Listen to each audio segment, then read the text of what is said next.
Começa agora mais uma edição do programa De Docente, o programa de TV da Seção Sindical dos Docentes da UFSM, a SEDUFSM. Aqui você confere temas relacionados à luta dos trabalhadores e dos movimentos sociais, com enfoque especial para a categoria docente. Na edição de hoje, teremos um De Docente especial, direto aqui da Câmara de Vereadores de Santa Maria, onde ocorreu, na última segunda-feira, dia 13, a 57ª edição do projeto Cultura na SEDUFSM, e que teve como tema a vida do líder da resistência armada contra a ditadura militar no Brasil, Carlos Marighella. Um dos palestrantes da noite foi o jornalista e escritor Mário Magalhães, autor da biografia Marighella, o guerrilheiro que incendiou o mundo. Ele foi o nosso entrevistado aqui no De Docente de hoje, e a entrevista você confere agora.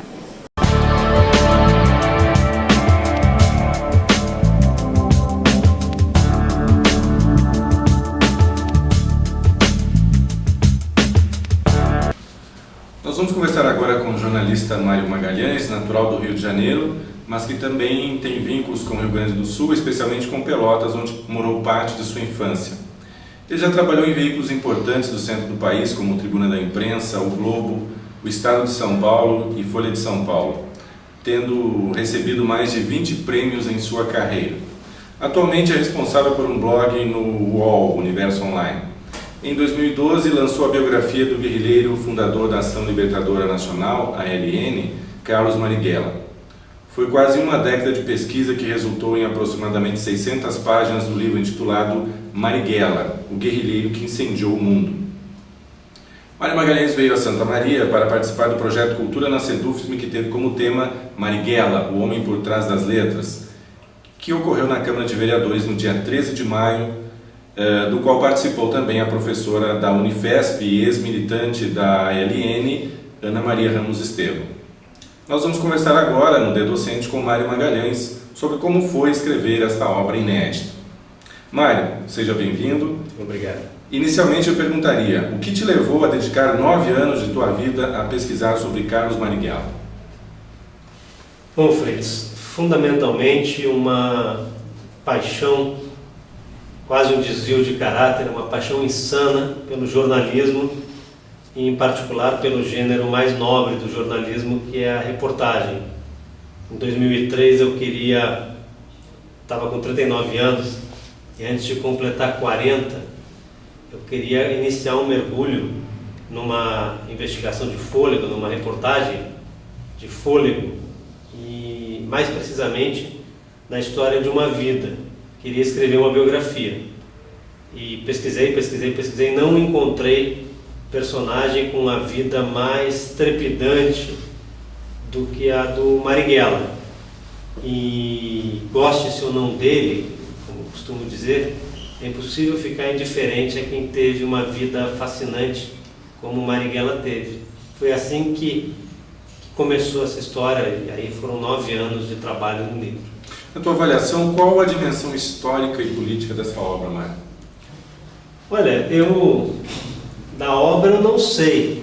Eu sei que o que eu tentei com o livro foi contribuir para acabar com uma situação, pelo menos para diminuir a intensidade de uma situação inacreditável. Em pleno século XXI, o Marighella ainda é muito mais conhecido no exterior do que no Brasil.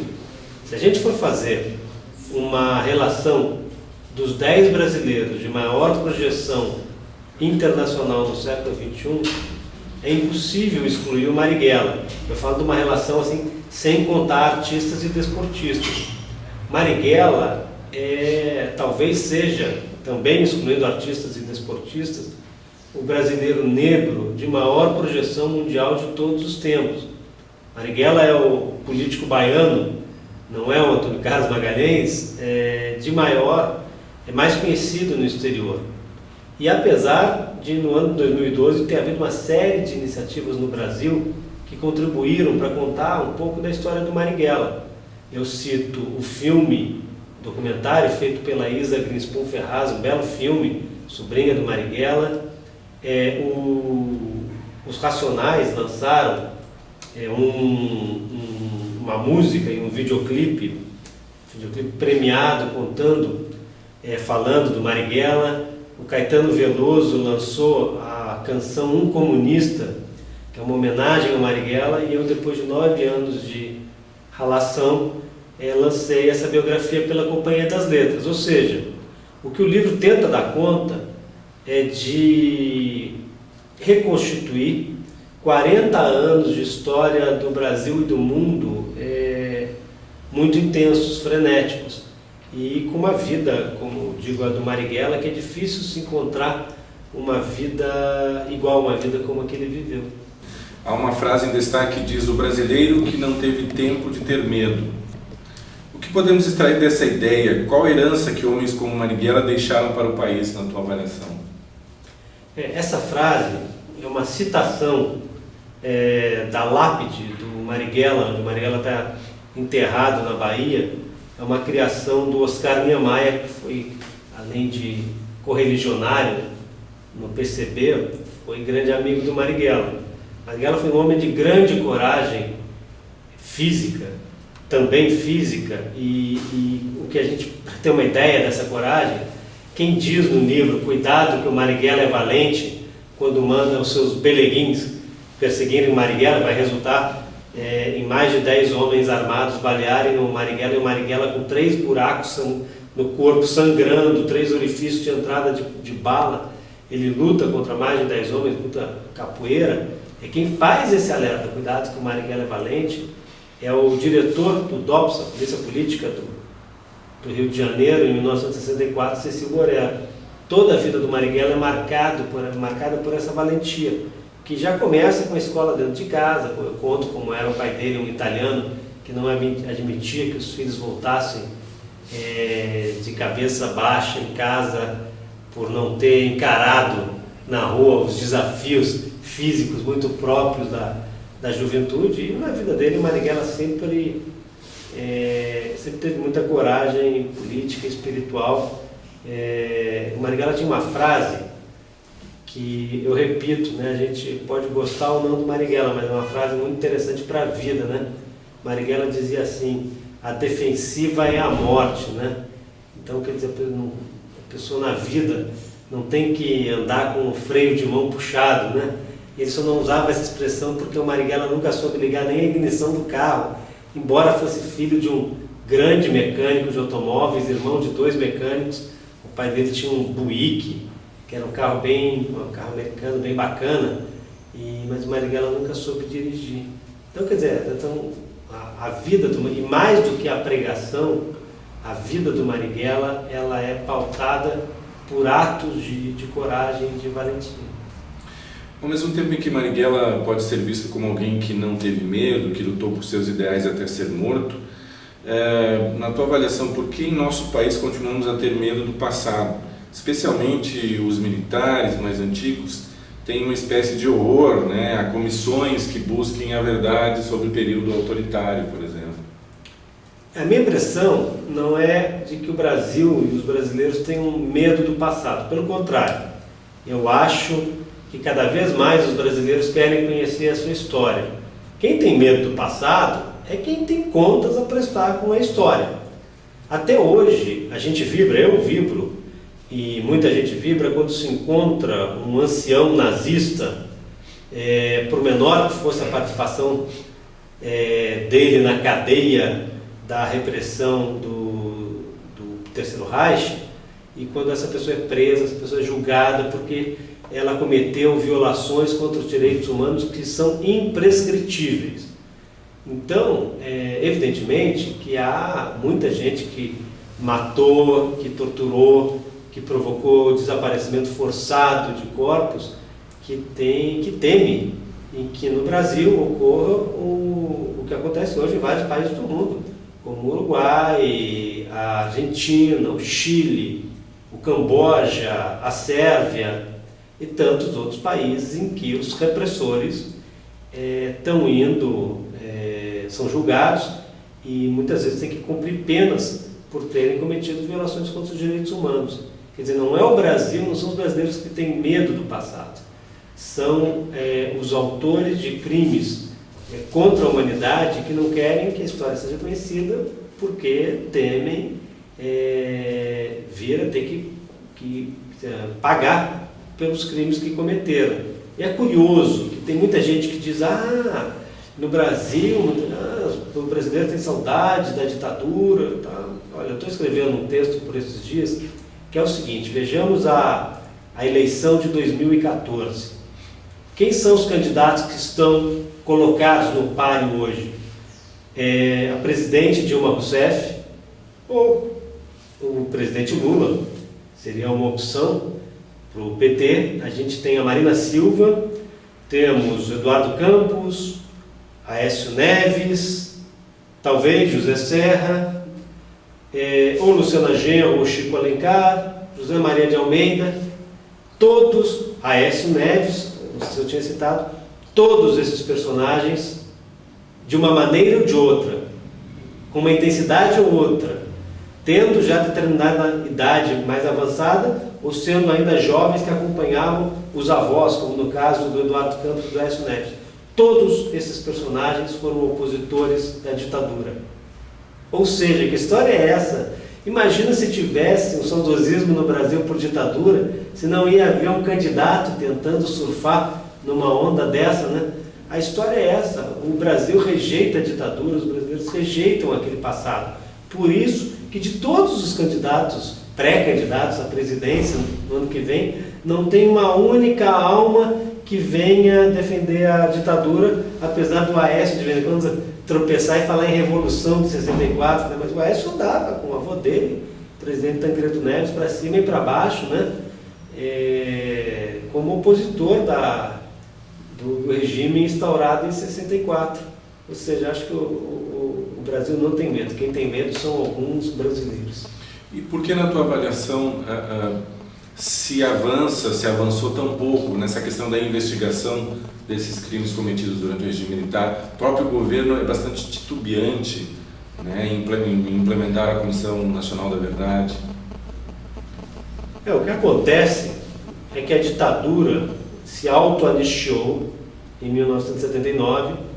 Evidentemente, isso é uma aberração não só histórica como jurídica, e muitos segmentos da oposição à ditadura aceitaram esse acordo, mas acordo que não foi estabelecido com a sociedade brasileira, nem com numerosos setores da oposição. Para citar um exemplo bem concreto, com os brasileiros que estavam exilados.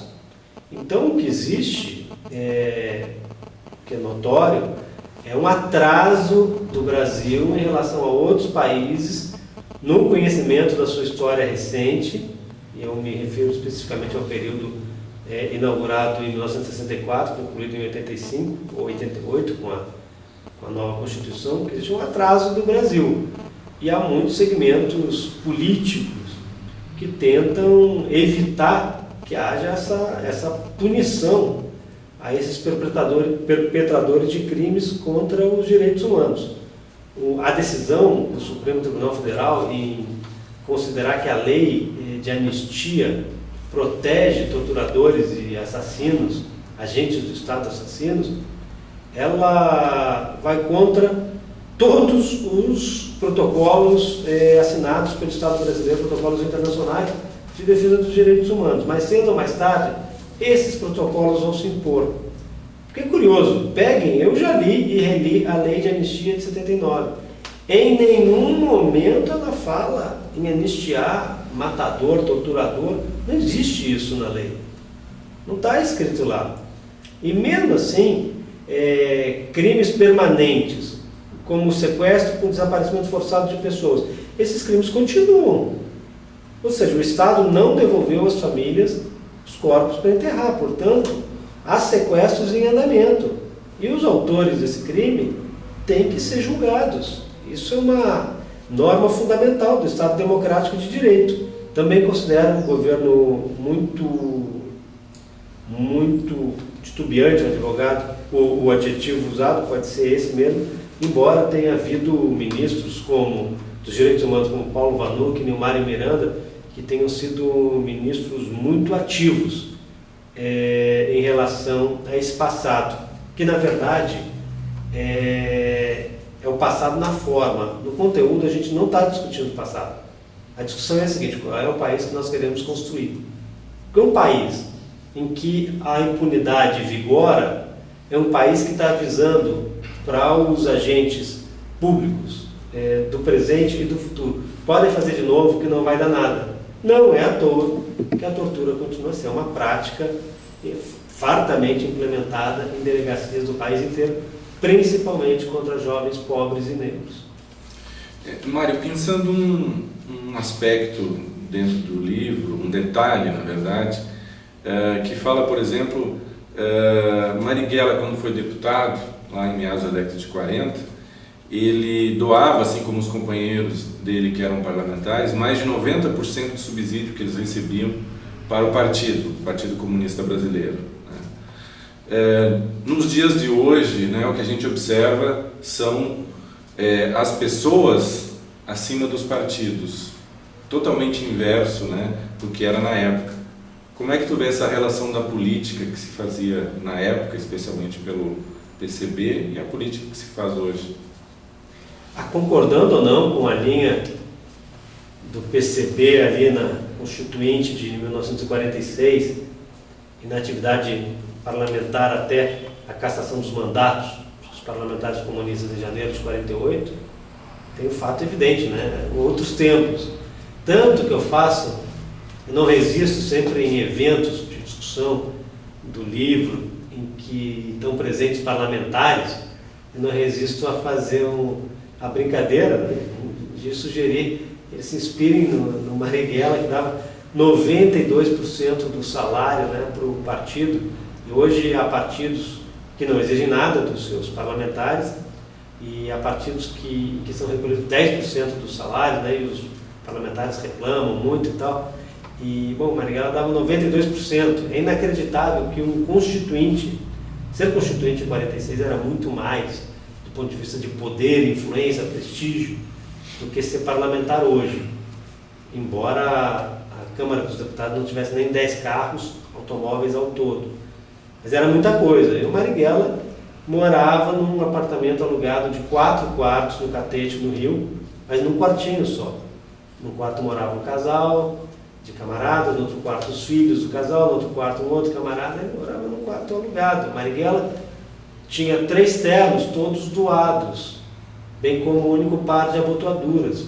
O Marighella, no dia em que o cinto arrebentou, ele discursava na tribuna, ele passou a usar um cordãozinho, porque ele não tinha dinheiro para comprar um outro cinto. Então, quando a gente vê uma situação dessa, em que ele ficava com 8% do salário, a única constatação que realmente eram outros tempos. Mário, falando um pouquinho sobre o ofício de jornalista e escritor, dedicaste anos para fazer essa pesquisa sobre a vida do guerrilheiro Carlos Marighella.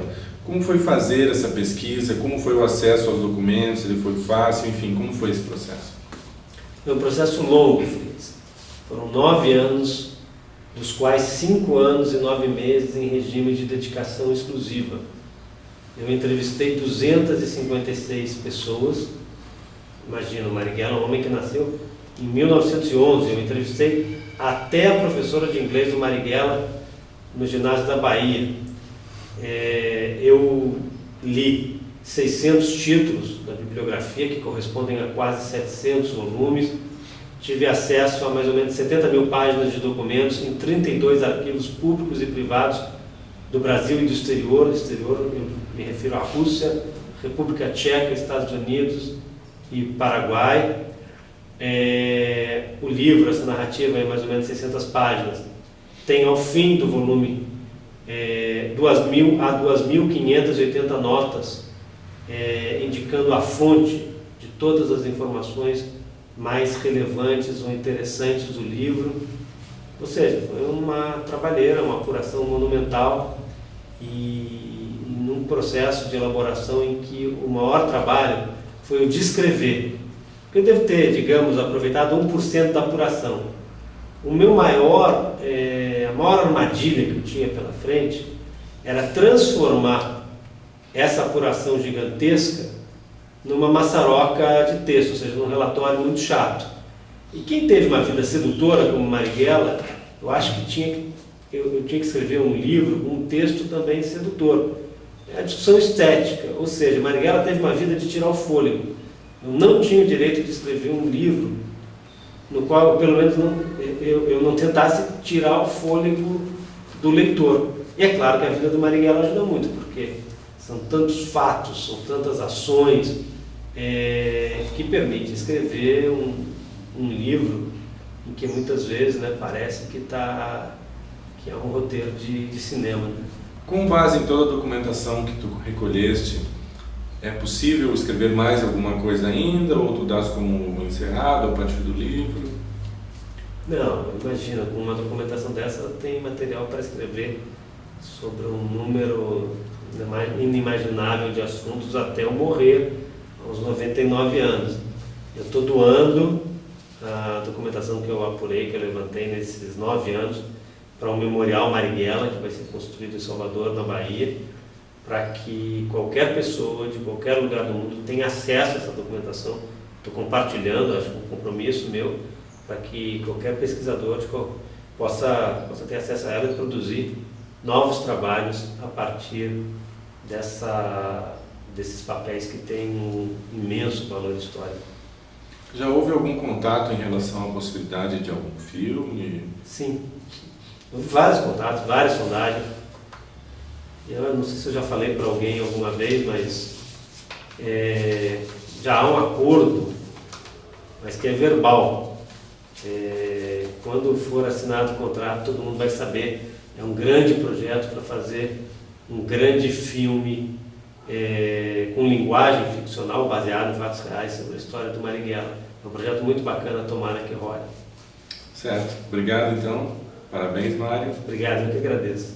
Conversamos com Mário Magalhães, então, jornalista, escritor, autor do livro Marighella, o guerrilheiro que incendiou o mundo, aqui no D-Docente. Estamos aqui com o professor Rondon de Castro, ele que é presidente da SEDUFISM e diretor do Andes Sindicato Nacional. Professor Rondon, na sua opinião, qual a importância de trazer um debate como esse aqui para a Câmara de Vereadores e que debate a vida de Carlos Marighella? Na verdade, o que nós estamos tentando resgatar é o debate de um homem que é considerado o número 2 na luta contra o capitalismo mundial. Nós estamos querendo resgatar uma luta na memória de um brasileiro que foi inimigo número 1 da ditadura militar, que tem uma larga produção literária, tem uma grande militância política em prol do Brasil e do mundo, né? Ele é uma referência internacional na luta contra a opressão, contra a injustiça, e isso, trazer ele até a Câmara de Vereadores, que é a Casa do Povo, significa nós divulgarmos, darmos valor a uma figura da história brasileira que esteve apagada dos livros escolares e da historiografia oficial, justamente pelo seu papel de insurgente, de papel contestador de todas essas injustiças que nós enfrentamos e que nós lutamos atualmente, como entidade, como pessoas, como militantes. Obrigada, professor. Foi justamente esse o intuito deste evento, debater a vida histórica, política de Carlos Marighella. Sobre a palestra, você confere numa reportagem de Rafael Balbueno. O plenário da Câmara Municipal de Vereadores de Santa Maria esteve lotado na última segunda-feira, dia 13, para conferir a 57ª edição do projeto Cultura na SEDUFISM. Trazendo como tema central a vida do líder guerrilheiro Carlos Marighella, a atividade ficou sob responsabilidade do jornalista e escritor Mário Magalhães e da professora da Universidade Federal de São Paulo, a Unifesp, e diretora do Andes Sindicato Nacional, Ana Maria Ramos Estevão, ex-militante da Ação Libertadora Nacional. A vida desse homem, principalmente conhecido pelos seus feitos envolvendo a resistência armada à ditadura, foi então destrinchada, abrindo espaço para uma série de curiosidades até então conhecidas superficialmente, como, por exemplo, aquelas do seu período como deputado constituinte e do seu trabalho como poeta e escritor. Além disso, debater a vida de Carlos Marighella representou debater também uma série de acontecimentos do período da ditadura civil-militar no Brasil, os crimes cometidos pela repressão, as torturas e os assassinatos. Para Diego Oliveira de Souza, membro do Comitê Santamariense pelo Direito à Memória e à Verdade, trazer esse debate à tona é extremamente importante. Bom, a história do Marighella é importante que todo cidadão brasileiro detenha parte desse conhecimento, né? E esse evento de hoje, ele colabora bastante com isso. É possível as pessoas participarem desse evento e vir a saber quem foi o Marighella, quem foi esse cidadão, esse lutador do povo brasileiro, não é? Que tanto fez para fazer valer o direito de resistência, né? Durante a ditadura civil-militar. Então é, sem sombra de dúvida, muito importante um evento como esse, num contexto desse, onde tem a Comissão Nacional da Verdade, onde há uma mobilização da sociedade em torno desse tema da ditadura civil-militar, né? Agora nós estamos aqui com a outra palestrante da noite, a professora da Universidade Federal de São Paulo e diretora do ANDE Sindicato Nacional, Ana Maria Ramos Estevão.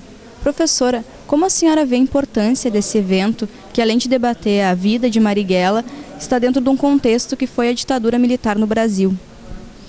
Olha, eu achei muito importante, me chamou muito a atenção a quantidade de jovens que tinha no auditório.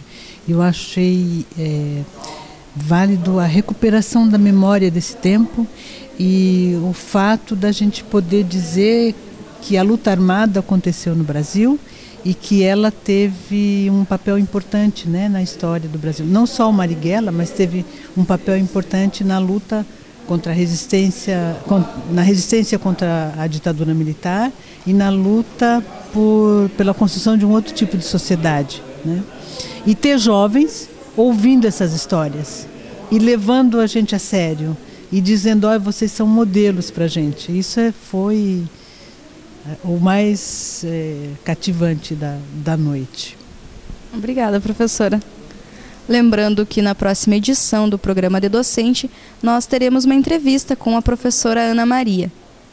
E agora nós vamos ao comentário semanal de Humberto Gabi Zanata.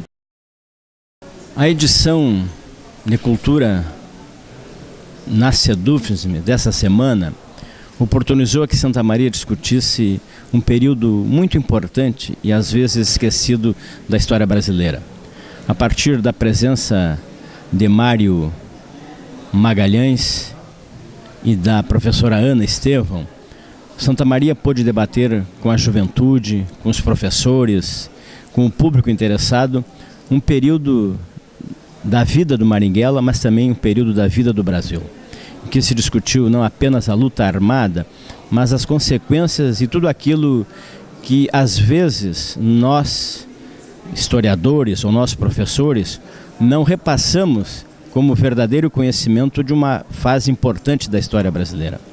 Lotado o plenário da Câmara de Vereadores, Santa Maria pôde conhecer um pouco mais esse período da história e, de uma certa forma, também saber a quantas anda o esquecimento de períodos importantes da história, sem este ou aquele estigmatismo ideológico que às vezes não permite a que a gente conheça a verdadeira história brasileira.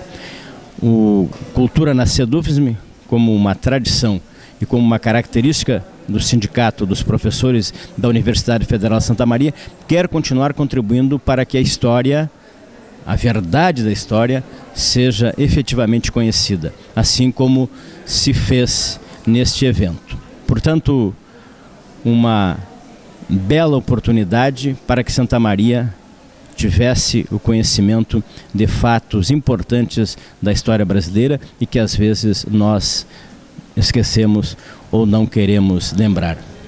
Boa sexta-feira, boa semana, de docente decente.